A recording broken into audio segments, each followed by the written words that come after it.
बार बार bulletin देखने वाले सभी दर्शकों को चंद्रमोहन कल्ला का नमस्कार। राम राम ने खम्बा गणिसा। आज के समाचारों में लाल डायरी को लेकर के राजस्थान में अभी भी हंगामा जारी है, आरोप प्रत्यारोप जारी है।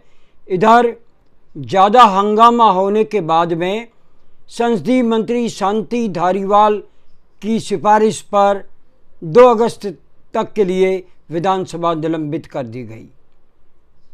लेकिन सबसे बड़ा प्रश्न जो आज तक किसी ने नहीं पूछा कि इतना बड़ा हंगामा है और अपने आप को मुख्यमंत्री की दौड़ में समझने वाले सचिन पायलट का एक भी वक्तव्य गुड़ा के मामले में नहीं आना, बड़ा आश्चर्य की बात सभी लोग कह रहे हैं।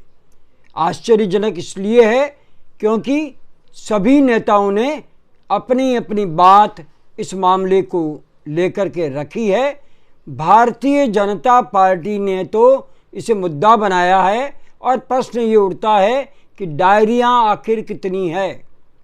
विधानसभा के पटल पर सैकड़ों डायरियां ला करके लहराई गई और एक डायरी बताया जा रहा है कि कांग्रेस के विधायकों ने छीन ली, तो फिर गुड़ा के पास में दूसरी डायरी कहां से आई।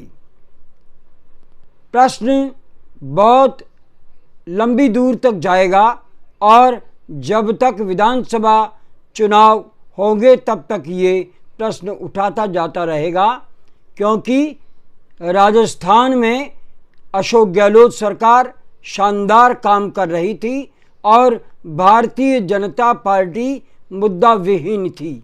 एक मुद्दा बैठे बैठाए राजेंद्र सिंह गुड़ा ने भारतीय जनता पार्टी को दे दिया, तो सभी लोग ये सोच रहे हैं कि ये मुद्दा भारतीय जनता पार्टी का छिड़ा हुआ है और गुड़ा भारतीय जनता पार्टी के इशारों पर काम कर रहे हैं।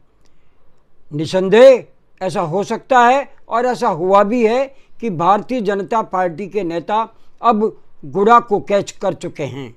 लेकिन आखिरकार विधानसभा पटल पर सबसे पहले जब वे निष्कासित हुए तो किसके कहने पर दबंगता से वे विधानसभा में बोले कि अपनी गिरबान में झांक करके देखो राजस्थान में क्या हो रहा है। ऐसे वक्तव्य के बाद में जब सभी के वक्तव्य आ गए तो इंतज़ार करना वाजिब है कि आखिर सचिन पायलट चुप क्यों हैं।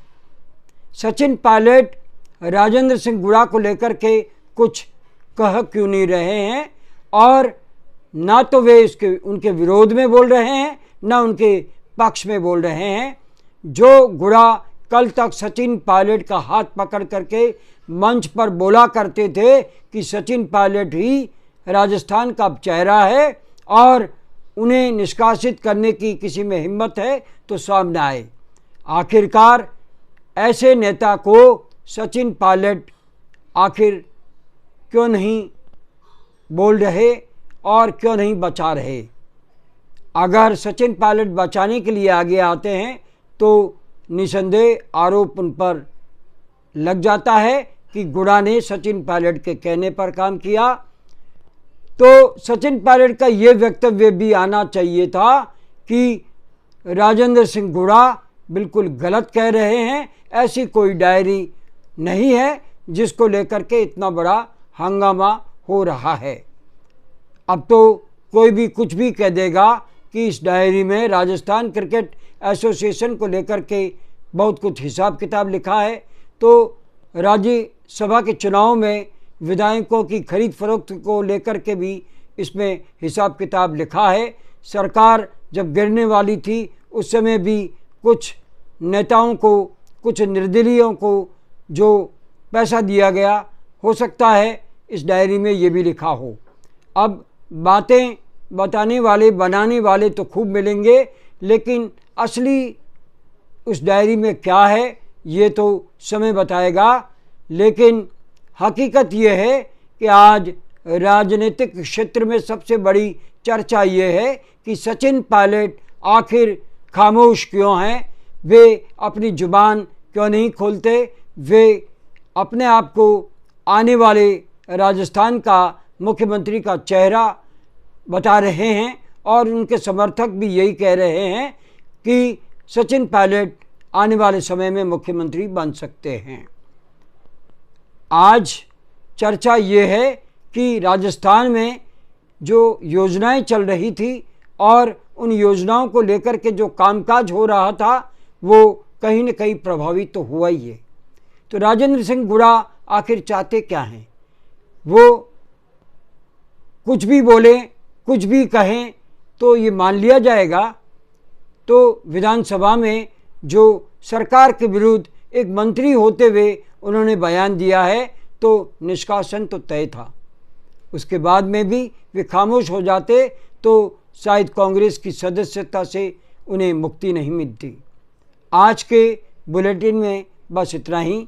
अगला समाचार बुलेटिन लेकर फिर हाजिर होंगे, लेकिन उससे पहले हम जानना चाहते हैं कि आपको ये चैनल कैसा लगता है। अगर ये चैनल आपको पसंद आता है तो इसे सब्सक्राइब करें, लाइक करें, शेयर करें। अब हमें आज्ञा दीजिए। नमस्कार, जय हिंद।